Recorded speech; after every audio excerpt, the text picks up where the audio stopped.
Bueno, ya estamos de regreso. Ahora vamos a pasar al tema de la guerra del desabasto en Venezuela y la soberanía alimentaria.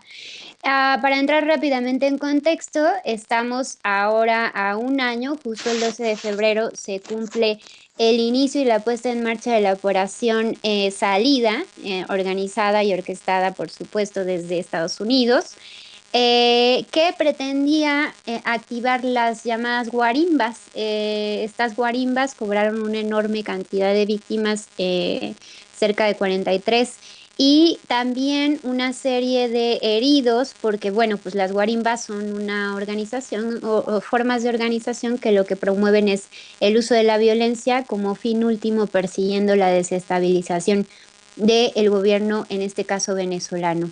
Entonces, bueno, ahora se enfrenta un proceso agresivo en el que acaba de declarar Maduro, que se pone en marcha, según las declaraciones o el informe de Seguridad Nacional de Estados Unidos, se pone en marcha una nueva operación llamada Operación Salida 2, que busca que Maduro renuncie en menos de 120 días. Y bueno, ¿en qué consiste esta operación? Pues básicamente comprende guerra económica y guerra mediática. Por un lado, se instala una especie de golpe suave a través de la guerra psicológica, del aislamiento internacional y generando matrices de opinión en los medios adversas al gobierno venezolano.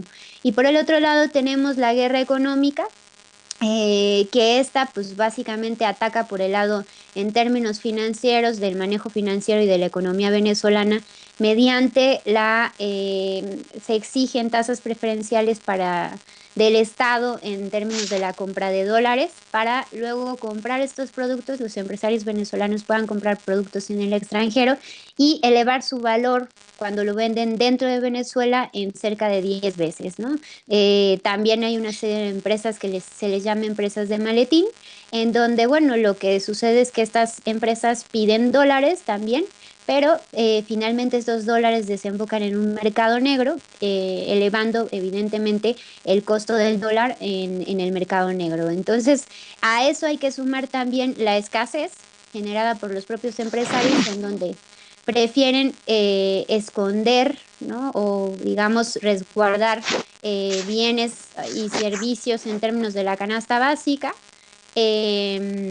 para finalmente generar escasez dentro de la propia Venezuela, llamando o incitando a la desestabilización por parte de los propios venezolanos, que caen en, pues, en una especie de desesperación. Entonces, ese es básicamente el contexto. Te paso la palabra, César, para que comencemos a analizar el problema.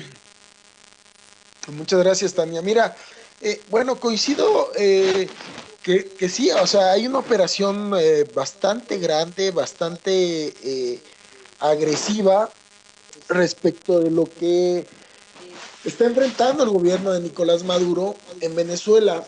Y creo que es importante ponerlo sobre la mesa para que podamos entender que en verdad sí se le ha golpeado de una manera bastante fuerte, porque me parece que no solo son, digamos, no es una operación que esté alejada de problemas esenciales que sí enfrenta de manera real y profunda Venezuela. ¿En qué sentido? Bueno, te digo una cosa muy importante, por ejemplo, eh, me parece que hay una dependencia extrema al petróleo, evidentemente, que generó que todas las divisas que entraran por el petróleo funcionaran como un sustituto para poder agarrar e importar todos los productos básicos y no se alentara la producción nacional. Esto tiene que ver con los productos básicos, y vaya, desde el papel de baño, que en verdad todo el mundo agarra y habla acerca de eso.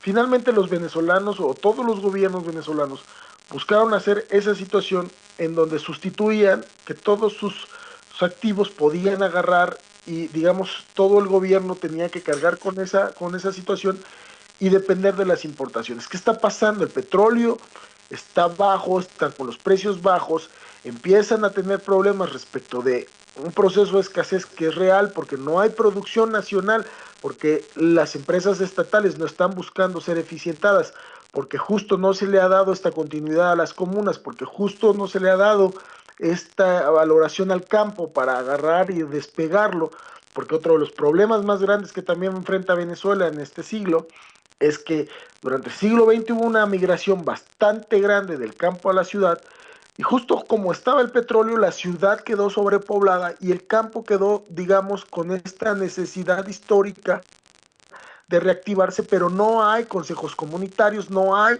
estas misiones que estén en verdad generando un proceso de defensa.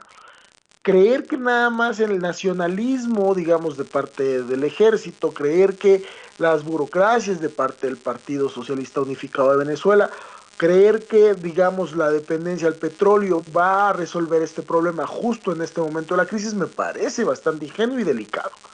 Eh, y bueno, creo que será bastante necesario empezar a ver cuáles son las maneras en que hay que cerrar estas filas porque justo el Pentágono se está dando cuenta de este proceso y no creo que sean ingenuos a, que se dan cuenta que hay una dependencia, hay una necesidad de Venezuela respecto del mercado exterior, del mercado, son dependientes de esa situación y buscan desestabilizar con esta burguesía nacional que en verdad está jugando en una doble banda, buscando subsidios de parte del gobierno, pero también generando este proceso de desabasto para generar un proceso inflacionario que les beneficie en la medida en que no tienen pues este mecanismo que tenían antes de una presión más mayor respecto de la inflación y los salarios que generaban mayores ganancias para ellos, ¿no? Yo creo que sí, hay que tener mucho cuidado, hay que ser muy cuidadosos con el análisis en el caso venezolano, quizás porque tienes mucha razón. Yo creo que uno de los grandes problemas de Venezuela es que sigue siendo una economía monoproductiva que depende completamente del petróleo, ¿no? O sea, de los petrodólares en concreto. Y bueno, eso está visto, ¿no? Que genera una dependencia en torno a todo lo, porque todo lo demás se tiene que importar, ¿no? Todo lo demás tiene que venir de afuera porque no hay una producción interna, porque no se ha incentivado el campo. Hay que decir también que se han implementado algunos programas fomentando el desarrollo agrícola, sin embargo han fracasado. Yo ahí encuentro la razón en este tipo de fracaso porque uno de los especialistas en el caso Venezuela, un intelectual que ha respaldado siempre la revolución bolivariana, que se llama, me parece que es Brito, él justamente llamaba la atención sobre esto y decía, no hay revolución y no puede haber la revolución si no se modifica el sistema productivo venezolano por un lado, pero también es cierto que si no se promueve una revolución ideológica.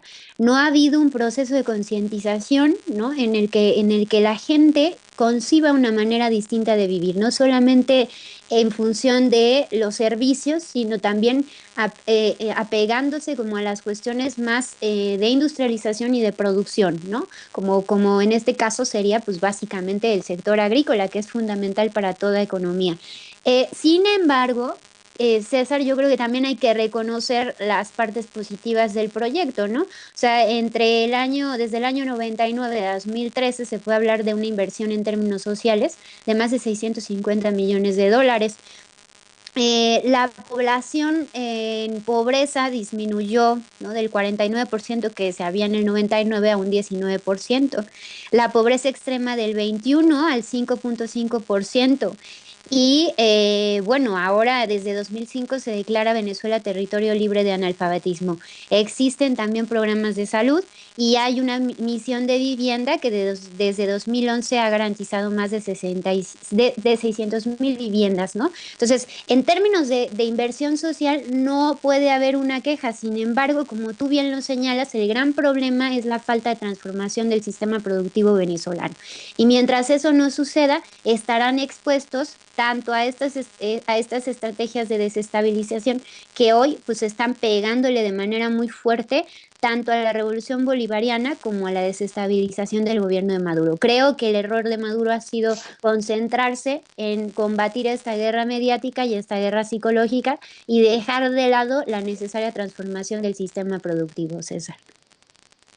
Sí, creo que buscando hacer una alianza, te acordarás que Maduro se reúne con el dueño de la Polar para buscar generar una alianza con la burguesía nacional. Y creo que ahí estuvo parte también del error del estratégico de creer que la burguesía nacional iba a generar un pacto con, con, con el gobierno socialista de Maduro, eh, y creo que eso descuidó, no, bueno, no me atrevería a decir que tanto a descuidar, más bien creo que no le puso tanto énfasis al proyecto del desarrollo de las comunas productivas dentro del campo. Y en efecto, o sea, es innegable la manera en cómo ha defendido el poder adquisitivo del salario, es innegable cómo ha dado programas de desarrollo social que han transformado la vida al interior de Venezuela. Es innegable cómo este proyecto además ha utilizado los recursos muy bien para fortalecer proyectos como el UNASUR, para fortalecer proyectos de cooperación con Cuba, para fortalecer proyectos de cooperación con el ALBA. Creo que es muy importante eso, pero finalmente al no llevar a la profundidad de estos cambios, esta trascendencia, en la medida en que se requiere ya pues una protección a los intentos de desestabilización que existen y son demasiado fuertes respecto de Estados Unidos, me parece que es hora de hacer un corte de caja necesario. Y bueno, creo que hasta aquí podría dejar el día de hoy el análisis, Tania. Y bueno, vaya, es un tema bastante delicado. Ahora también Maduro está denunciando un golpe de Estado el día de hoy. Quizás podemos platicar, seguir platicando de eso el próximo jueves. Sí, así es, César. Pues cerremos entonces, esperando un poco como en que el financiamiento o el impulso que ha dado Venezuela en términos de promover una integración regional a través de mecanismos como los que mencionas, la CELAC, el UNASUR, la misma OEA, ¿no? Que ahora está como revirando en términos de verse más hacia América Latina y menos hacia los intereses hegemónicos, pues funcione para visibilizar estas estrategias de desestabilización y que garanticen hasta cierto sentido la continuidad de la revolución bolivariana. Vamos entonces a cerrar el bloque, nos vamos con Yolanda de Pablo Milanés y volvemos con HCBC, HCBC Leaks. En Argentina una investigación, en México la impunidad. Gracias. Pues básicamente comprende guerra económica y guerra mediática. Por un lado, se instala una especie de golpe suave a través de la guerra psicológica, del aislamiento internacional y generando matrices de opinión en los medios adversas al gobierno venezolano. Y por el otro lado tenemos la guerra económica Maduro, que se pone en marcha según las declaraciones o el informe de Seguridad Nacional de Estados Unidos. Se pone en marcha una nueva operación llamada Operación Salida 2, que busca que Maduro renuncie en menos de 120 días. Y bueno, ¿en qué consiste esta operación? Salida, organizada y orquestada, por supuesto, desde Estados Unidos, que pretendía activar las llamadas guarimbas. Estas guarimbas cobraron una enorme cantidad de víctimas, cerca de 43, y también una serie de heridos por... Bueno, ya estamos de regreso. Ahora vamos a pasar al tema de la guerra del desabasto en Venezuela y la soberanía alimentaria. Para entrar rápidamente en contexto, estamos ahora a un año, justo el 12 de febrero se cumple el inicio y la puesta en marcha de la operación, porque bueno, pues las guarimbas son una organización o formas de organización que lo que promueven es el uso de la violencia como fin último persiguiendo la desestabilización del gobierno, en este caso venezolano. Entonces, bueno, ahora se enfrenta un proceso agresivo en el que acaba de declarar